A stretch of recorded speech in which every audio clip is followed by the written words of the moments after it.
నమస్తే S6 news కి స్వాగతం. బులెటిన్ల ముందుగా హెడ్ స్టాలిన్ కు హోంమంత్రి అమిత్ షా కీలక సూచనలు.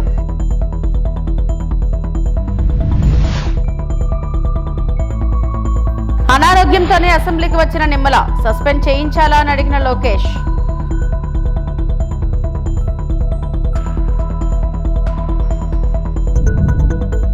మౌనం వీడిన సింగర్ కల్పన.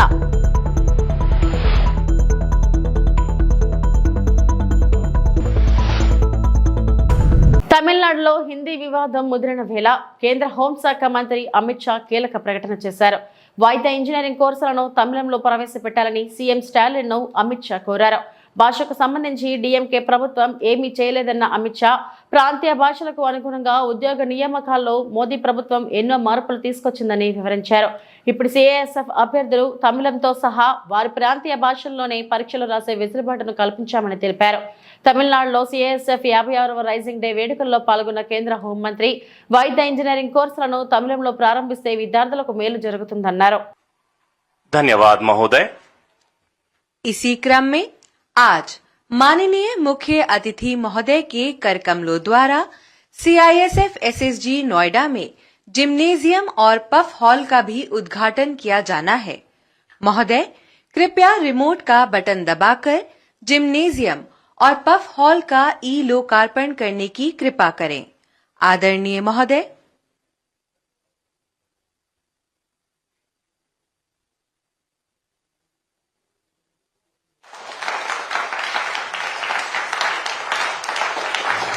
आदरणीय मुख्य अतिथि महोदय द्वारा सीआईएसएफ साइक्लोथॉन 2025 का वर्चुअल फ्लैग ऑफ करने के साथ ही इस साइक्लोथॉन की शुरुआत लखपत तट गुजरात एवं बक्खाली पश्चिम बंगाल से एक साथ ప్రభుత్వం ప్రజలకు జవాబుదారీతనమని భావించే మంత్రి నిమ్మల సాటి మంత్రి ఆరోగ్యం గురించి ఆందోళన పడి ఆరా తీస్తున్న మంత్రి నారా లోకేష్ గతంలో ఎలాంటి ఘటనలు అసెంబ్లీలో ఉండేవి కావు. బూతులు, దౌర్జన్యాలు, వెటకారాలు నాటి గౌరవ సభలో చూసాం. నేడు తోటి సభ్యులకు గౌరవం ఇచ్చే గౌరవ సభని చూస్తున్నాం. తన ఆరోగ్యం బాగోకపోయినా సెలైన్ ఇంజెక్షన్ పెట్టుకొని సభకు వచ్చిన మంత్రి నిమ్మల ఆరోగ్యంపై ఆరా తీసి కొద్ది రోజులు విశ్రాంతి తీసుకోవాలని కోరిన మంత్రి నారా లోకేష్ ఆరోగ్యాన్ని పణంగా పెట్టి పనిచేస్తానంటే సస్పెండ్ చేస్తానని వ్యాఖ్యలు చేశారు. విశ్రాంతి తీసుకుంటారా, సభ నుంచి సస్పెండ్ చేయాలా అని అడిగారు. నిన్నటితో పోలిస్తే ఇవాళ ఆరోగ్యం బాగానే ఉందని నిమ్మల బదులిచ్చారు. ఆరోగ్యం సహకరించడంతోనే అసెంబ్లీకి వచ్చానని పేర్కొన్నారు. ప్రశాంత నిద్ర వల్లే ఆరోగ్యం కుదుటపడుతుందని నిమ్మలకు మంత్రి లోకేష్ సూచించారు. ఆయన విశ్రాంతి తీసుకునేలా రూలింగ్ ఇవ్వాలని డిప్యూటీ స్పీకర్ను కోరారు.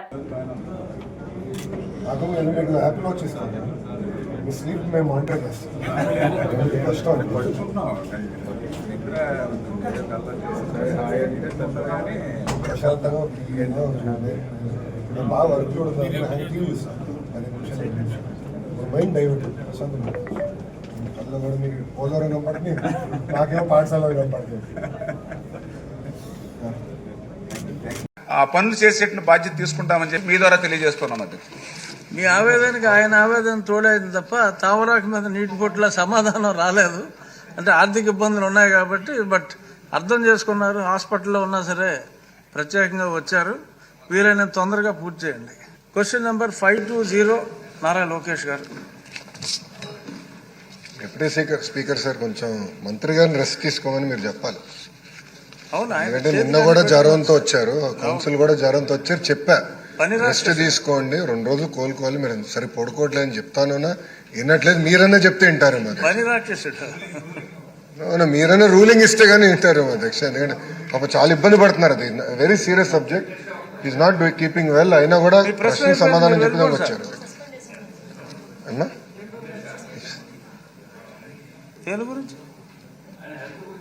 చెప్పండి, చెప్పండి. సార్ ఒప్పుకుంటారు. అదేంటి సార్ వద్దంటారు? అత్యంత క్లిష్టమైన శాఖ మన గౌరవనీయులైన నిమ్మల రామానాయుడు గారు చేస్తున్నారు అధ్యక్ష. మంచినీరు డాక్టర్ రామానాయుడు గారు మా ఊరే కాబట్టి స్పెషల్ ఫోకస్ ఉంటుంది. మా జిల్లా అధ్యక్ష, నేను పుట్టిన ఊరు పక్కనే వారి ఊరు. విశాఖ జిల్లా కాదు, నర్సాపూర్ దగ్గర మీ ఉంది. కానీ ఆయనకి ఎన్నో సేవలు చేస్తున్నారు. అంటే మనకి విజయవాడలో వచ్చిన ఫ్లడ్స్లో కానీ, లేకపోతే పోలవరం ప్రాజెక్టు గురించి కానీ ఆయన పడుతున్న కష్టాన్ని అందరూ గుర్తిస్తున్నారు. ఆయన ఆరోగ్యం బాగున్నప్పుడు ఆయన సభకు రావటం అనేది సబబు కాదు అధ్యక్ష. దయచేసి గౌరవ మంత్రి గారిని రెస్ట్ తీసుకుని ఆయన ఆరోగ్యం కుదిరిపడిన తర్వాతే సభకు రావాలి తప్ప నార్మల్గా లేకుండా మీరు ఒక రూలింగ్ ఇచ్చి మన అందరి తరపున కూడా వారికి విన్నవించుకో. దేశంలో ఎప్పుడూ జరగని విధంగా బడ్జెట్ తో పాటు సంక్షేమ క్యాలెండర్ రిలీజ్ చేశాం. లంచాలు వివక్ష లేకుండా ప్రతి ఇంటికి డీబీటీ ద్వారా 2,73,000 రూపాయల కోట్లు సంక్షేమం అందించాం. సీపోర్టులు, మెడికల్ కాలేజీలు, షిప్పింగ్ హార్బర్లు, ఫిష్ ల్యాండింగ్ సెంటర్లు ఏర్పాటు చేశాం. బిడ్డ పుట్టిన దగ్గర నుండి పండు ముసలితనం వరకు అన్ని దశల్లోనూ అండగా నిలిచిన ప్రభుత్వం మాదే అని వైఎస్ జగన్ వైఎస్ఆర్సీపీ అధ్యక్షులు పేర్కొన్నారు. ఆ రోజు ఒకవైపున సంక్షేమ కార్యక్రమాలన్నీ కూడా ఎప్పుడూ రాష్ట్ర చరిత్రలో జరగని విధంగా, ఎప్పుడూ చూడని విధంగా, దేశంలో కూడా బహుశా ఎప్పుడూ జరగని విధంగా సంక్షేమ క్యాలెండర్ అన్నది బడ్జెట్తో పాటు రిలీజ్ చేస్తూ క్రమం తప్పకుండా ప్రతి ఏడాది లంచాలు లేకుండా, వివక్ష లేకుండా ప్రతి ఇంటికి 2,73,000 కోట్ల రూపాయల డీబీటీ ద్వారా వైఎస్ఆర్సీపీ ప్రభుత్వ హయాంలో ఒకవైపున ఇస్తూనే మరోవైపున ఎప్పుడూ చూడని విధంగా రాష్ట్రంలో ప్రగతి చూపించాం. 4 సీపోర్ట్లు యుద్ధ ప్రాతిపదికన కట్టడం మొదలెట్టాం. 17 కొత్త మెడికల్ కాలేజీలు రాష్ట్ర చరిత్రలో ఎప్పుడు జరగని విధంగా అడుగులు వేయడం మొదలెట్టాయి. అందులో 5 అప్పటికే కంప్లీట్ అయిపోయి. సీపోర్ట్లు కూడా కట్టే 4 పోర్ట్లలో 1 ప్రైవేటు, మిగతా 3 రాష్ట్ర ప్రభుత్వం కట్టే పోర్ట్లు. మా ప్రభుత్వంలో ఉండగానే రామాయపట్నం పోర్టు అయితే దాదాపుగా 70% అయిపోయింది అప్పటికి. మిగిలిన మచిలీపట్నం పోర్టు, మిగిలిన మూలపేట పోర్టు, శ్రీకాకుళంలో ఉన్న పోర్ట్లు దాదాపు 30% దగ్గర కూడా అయిపోయింది. 17 మెడికల్ కాలేజీలలో మా హయాంలో 5 మెడికల్ కాలేజ్ ఇనాగ్రేట్ కూడా చేసినాం. మిగిలినటి వార్ ఫుటింగ్ బేసిస్ మీద పనులు జరుగుతూ ఉన్న పరిస్థితి.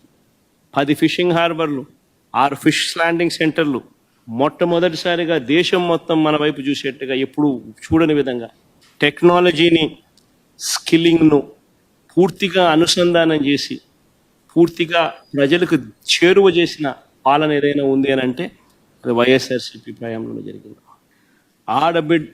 బిడ్డ పుట్టిన దగ్గర నుంచి పండు ముసలావిడ అయ్యేదాకా కూడా ప్రతి అవసరంలోనూ ఆ బిడ్డకు తోడుగా ఉండి ఆ బిడ్డకు ఏం కావాలనో, ఏ వయసులో ఏం కావాలనో చేయి పట్టుకొని నడిపించిన ప్రభుత్వం వైఎస్ఆర్సీపీ ప్రభుత్వం.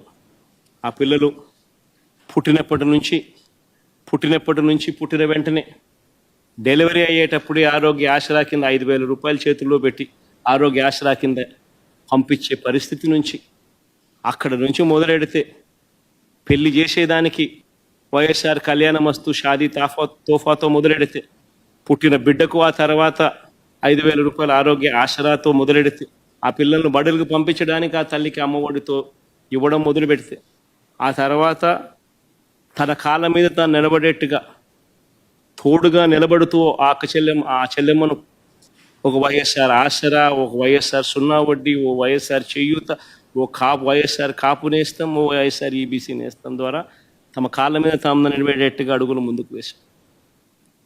ఐటీసీ, ప్రాక్టర్ & గ్యాంబుల్, అమూల్ లాంటి సంస్థను తీసుకొని వచ్చి వాళ్ళందరికీ కూడా భాగస్వామ్యం చేసి వాళ్ళందరినీ కూడా ఆదాయాలు పెంచేట్టుగా తోడుగా నిలబడ్డాం. పండు వయసులో చంద్రబాబు నాయుడు హయాంలో 1,000 రూపాయలు పెన్షన్ ఉంటే 3,000 రూపాయలకు పెన్షన్ పెంచుకుంటూ పోయి పండు వయసులో ఉన్న వృద్ధులకు అండగా ఉండే కార్యక్రమం చేసినాం. పిల్లలు చదివేదానికి పేదరికం అన్నది శాశ్వతంగా బయటపడాలి అని అంటే మంచి చదువులు ఆ పిల్లలకు అందుబాటులో ఉండాలి అని చెప్పి గ్లోబల్ వ్యవస్థలతో పోటీ పడే పరిస్థితిలోకి మన పిల్లలు రావాలి అనే సదుద్దేశంతో ఎప్పుడు చూడని విధంగా సంస్కరణలు తీసుకొచ్చాం. మొట్టమొదటిసారిగా స్కూళ్ళ గురించి పట్టించుకున్న పరిస్థితి ఎప్పుడైనా ఉంది అని అంటే అది వైఎస్ఆర్సీపీ ప్రభుత్వ హయాంలోనే. స్కూళ్ళన్నీ మొత్తం రూపురేఖలు మారాయి. నాడు నేడుతో పనులతో స్కూళ్ళు రూపురేఖలు మారాయి. మొట్టమొదటిసారిగా గవర్నమెంట్ బడులలోకి ఇంగ్లీష్ మీడియం వచ్చింది. మొట్టమొదటిసారిగా సిబిఎస్ఈ నుంచి ఏకంగా ఐబీ దాకా ప్రయాణానికి బాటలు పడ్డాయి.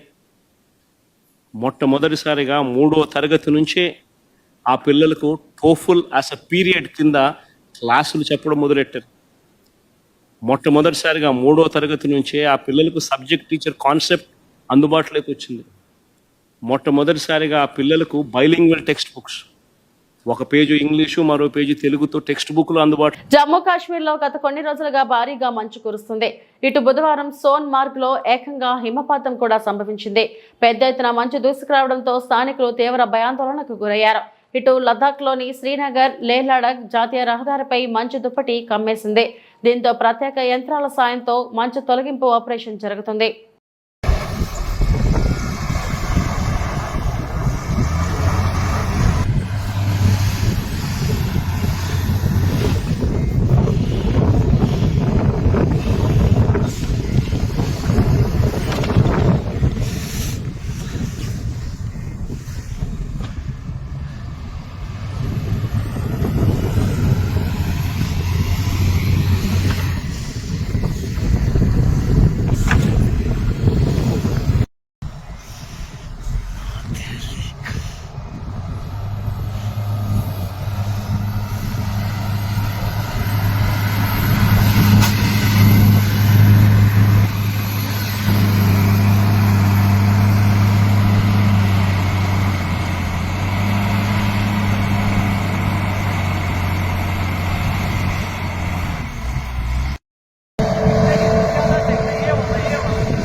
Yemmiganur municipal commissioner N Gangireddy ఈ రోజు గుడేకల్లు సమ్మర్ స్టోరేజ్ ట్యాంక్ ను పరిశీలించారు.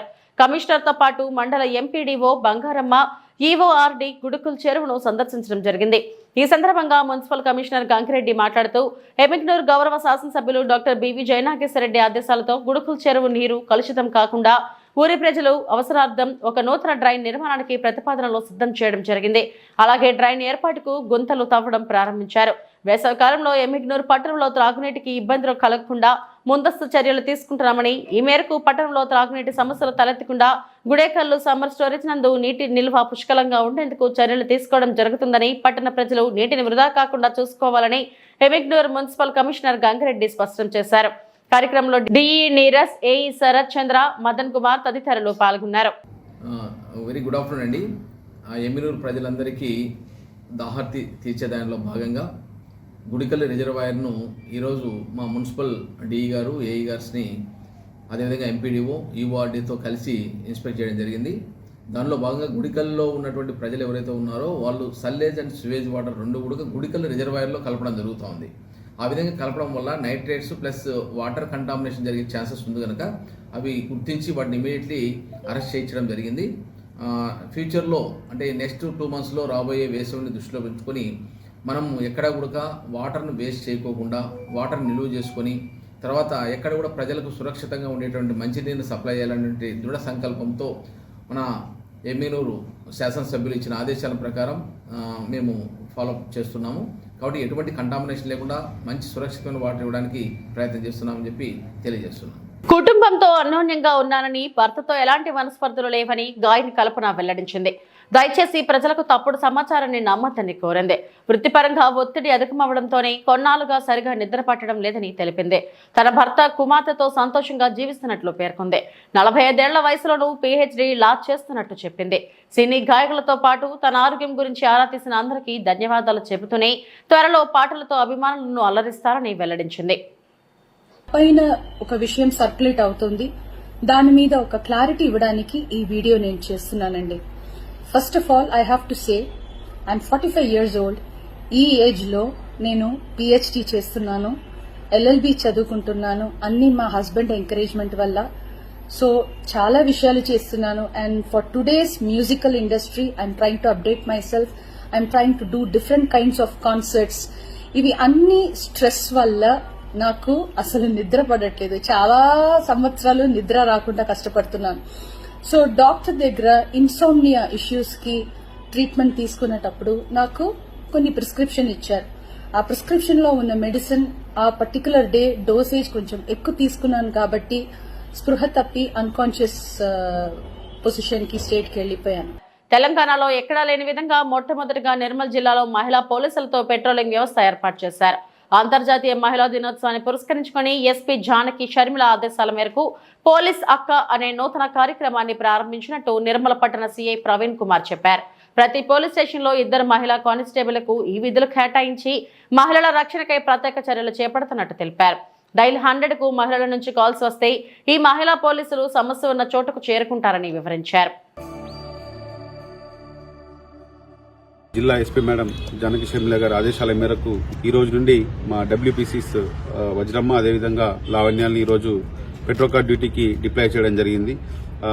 ముఖ్యంగా మేడం యొక్క ప్రోగ్రామ్స్ మహిళా దినోత్సవ సందర్భంగా పోలీస్ అక్క అని చెప్పి కస్తూరిబా స్కూళ్లలో డబ్ల్యూపీసీలు వెళ్లి మా పీసీస్ వెళ్లి వాళ్ళతో ఇంటరాక్ట్ కావడం, అదేవిధంగా పెట్రోకార్ డ్యూటీలో కూడా వీళ్ళని నియమించడం, మహిళా సాధికారితని ప్రూవ్ చేయడం కోసం మేడం ఈ స్టెప్స్ తీసుకోవడం జరిగింది.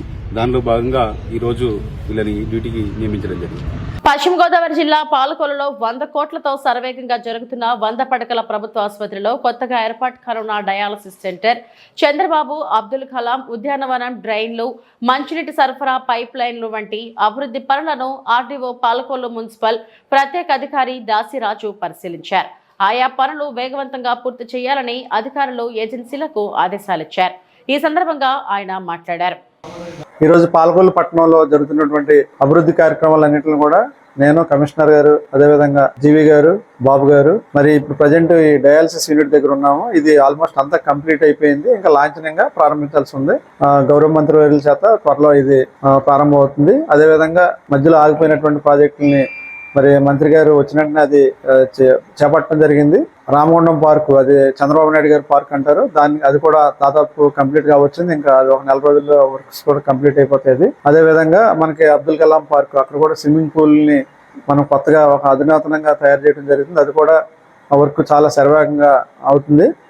అదేవిధంగా మనకి ఇంకా డ్రైన్స్ చాలా ఎప్పటి నుంచో అపరిష్కృతంగా ఉన్నటువంటి డ్రైన్స్ ని మరి మనకు పెదవాడుకోడు, దమ్మపత్తికోడు ఇట్లాంటి డ్రైన్స్ ని మరి మంత్రి గారు ఆయన మళ్ళీ పదవి చేపట్టిన ప్రక్షాళన చేయడం జరుగుతుంది.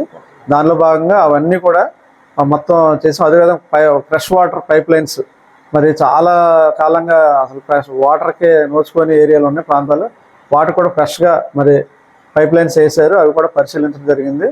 ఇంకా కొన్ని ఏరియాలో ఉన్నటువంటి ఈ డాగ్స్ సంబంధించి కెనాల్స్ ఏర్పాటు చేశారు. వాటికి కుటుంబ నియంత్రణ చికిత్సలు చేసి మరి వాటిని అక్కడ మనకి మనుషులను ఎలా ఉంచుతారు వాటిని కూడా అదే 3 days ఆ కెనాల్స్లో ఉంచి తర్వాత వాటిని 3 days తర్వాత మళ్ళా వదలటం జరుగుతుంది. దానికి కూడా అధునాతనంగా ఒక శస్త్రచికిత్సా కేంద్రాన్ని, ఆపరేషన్ థియేటర్ని తయారు చేశారు.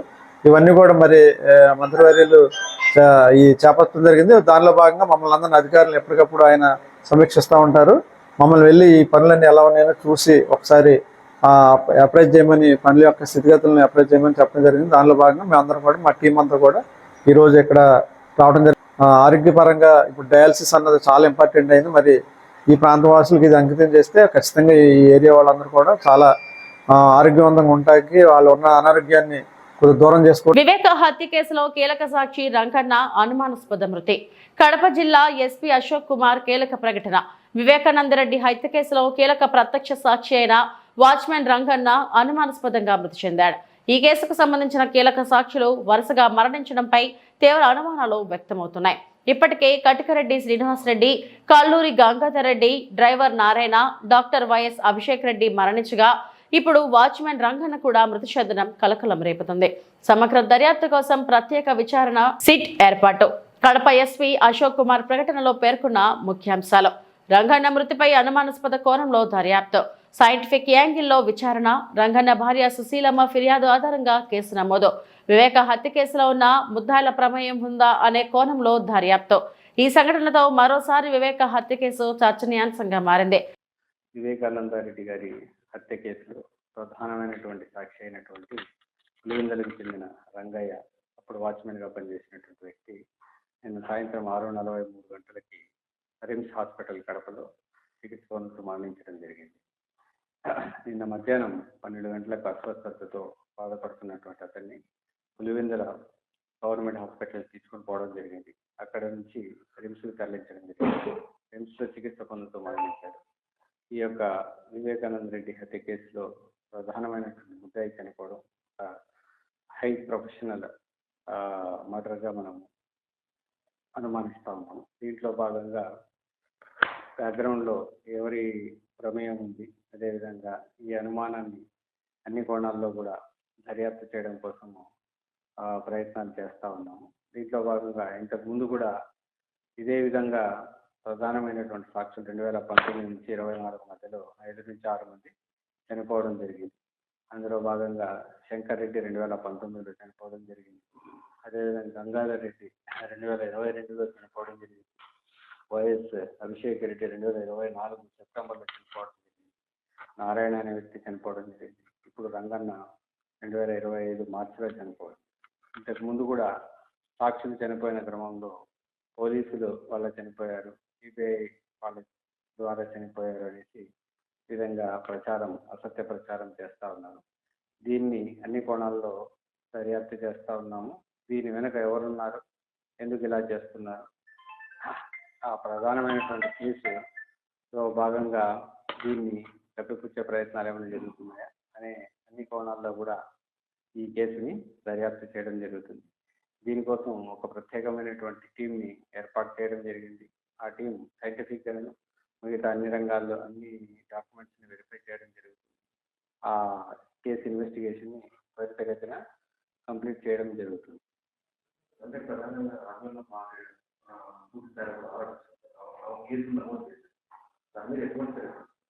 ఆమె అనుమానాస్పద కేసు కింద కంప్లైంట్ ఇవ్వడం జరిగింది. ఆమె కేసును బేస్ చేసుకొని అనుమానాస్పద మరణం కింద కేసు రిజిస్టర్ చేయడం జరిగింది. దీంట్లో వాస్తవాలన్నింటినీ కూడా అన్ని సైంటిఫిక్ యాంగిల్స్లో అనాలిసిస్ చేసి స్పెషల్ టీమ్తో అనాలిసిస్ చేసి బయటికి తీసుకురావడానికి ప్రయత్నం చేస్తాం. ఇప్పటి వరకు ఇంకా ఈరోజే పోస్ట్ మార్టం కంప్లీట్ అయింది. దాంట్లో ఉన్నటువంటి రిపోర్టుగా ఇంకా ఫర్దర్ ఇన్వెస్టిగేషన్ కంటిన్యూ అవుతుంది. దాన్ని క్షుణ్ణంగా మరింత నిశ్చితంగా లోతుగా దర్యాప్తును కంటిన్యూ చేయడం జరుగుతుంది.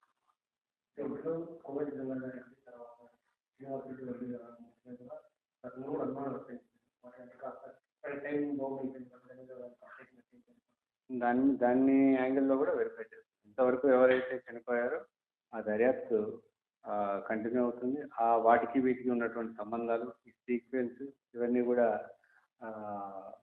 కంటిన్యూ చేయడం జరుగుతుంది ఇన్వెస్టిగేషన్లో భాగంగా.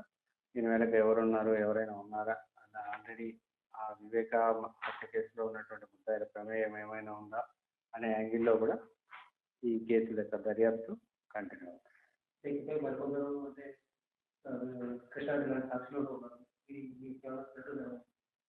ఎవరికైనా అలాంటి థ్రెట్ ఏదైనా ఉందంటే మేము సెక్యూరిటీ ఇవ్వడం జరుగుతుంది. ఇప్పుడు చనిపోయిన రంగన్న కూడా 2 PSOల్ని మనము ఇవ్వడం జరిగింది. అప్పటి నుంచి ఇప్పటి వరకు కంటిన్యూ అవుతుంది. ఇంకా ఇప్పుడు కూడా ఎవరికైనా అలాంటి థ్రెట్ ఉందని భావిస్తే ఖచ్చితంగా వాళ్ళకి అన్ని రకాల రక్షణ, సహకారం, సెక్యూరిటీ అందించడం జరుగుతుంది.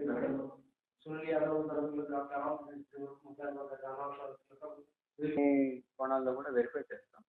ఆ యాంగిల్స్ కూడా దీంట్లో ప్రధానంగా మనం కాబట్టి సాక్షులు ఎందుకు చనిపోతున్నారు, దీని వెనక ఏమైనా ఉందా, ఏ కారణాలతో చనిపోయారు, ఏ పరిస్థితుల్లో చనిపోయారు అనేటివి ఆరోగ్యకరమైనటువంటి కారణాల వెనుక 5 సంవత్సరాల్లో 5-6 మంది చనిపోవడం అనేటటువంటి ఒక విస్తుగొలిపే విషయంగా భావిస్తూ దర్యాప్తును కంటిన్యూ చేయడం.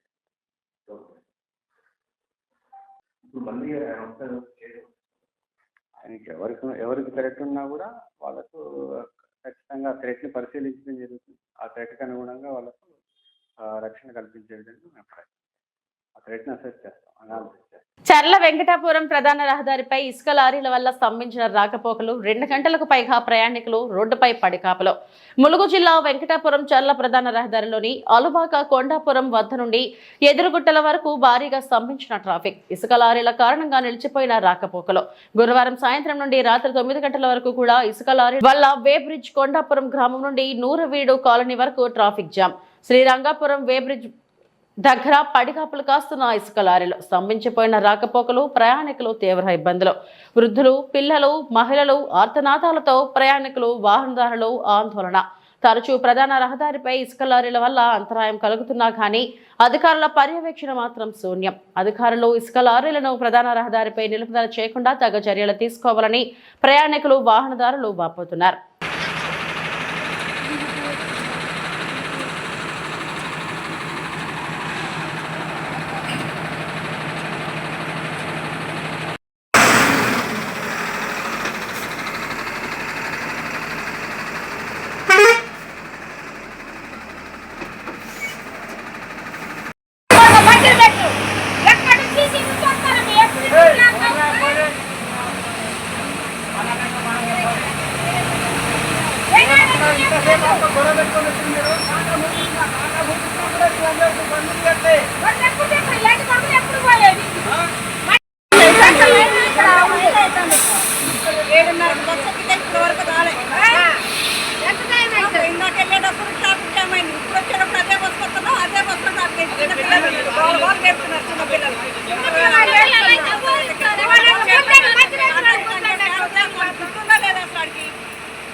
ఇవి ఇప్పటివరకు నా బులెటిన్ అప్డేట్స్. నమస్తే.